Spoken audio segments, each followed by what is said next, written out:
अगर मैं आयोटा की पावर 1 कर दूं तो वो क्या होता है, आयोटा। क्या होता है, टा। आयोटा। ऑब्वियस सी बात है, किसी की पावर 1 आयोटा ही होगा, और क्या होगा, आयोटा पावर 1 आयोटा ही होना है। आयोटा का स्क्वायर क्या होगा बेटा, आपका आंसर आयोटा कितना था हमारे पास, √-1 था, तो आयोटा का स्क्वायर कितना होगा, -1 होगा। बात समझ आ गई?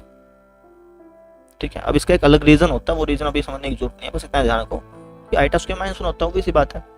ठीक है, अच्छा आयोटा क्यूब क्या होना चाहिए फिर, आपके आंसर आयोटा क्यूब कैसे लिख दूं, आयोटा स्क्वायर इनटू में आयोटा लिख दूं, चलेगा?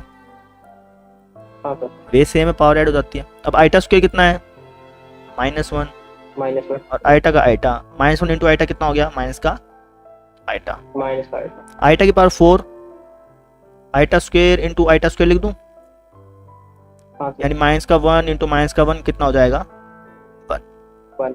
तो यहाँ पे हमें क्या क्या बात पता चली, यहाँ पे हमें बात पता चली कि आयोटा की पावर 1 कितना होता है, आयोटा।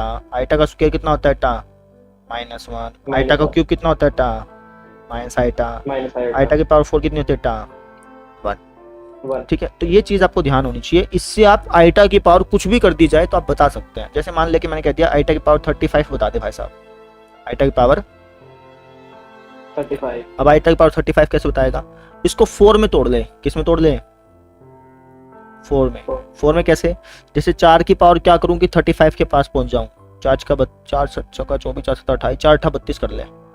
आयोटा की पावर 4, इसकी पावर 8 लिख सकता हूं ना, क्योंकि पावर के ऊपर पावर होती है ना, वो गुणा हो जाती है, वो क्या हो जाती है, टा, गुणा। तो जैसे 4 के ऊपर 8 है तो 8 का 32 हो गया, कितना हो गया, 32। और यहाँ पे कितना लिखा हुआ है, 35, कितना लिखा हुआ है, 35। तो कितने की कमी है, 3 की, किसकी कमी है बेटा, 3 की। तो गुणा में आयोटा की पावर 3 लिख दिया, लिख सकता हूँ, कोई दिक्कत तो है नहीं। ठीक है, अब आयोटा की पावर 4 कितना होता है,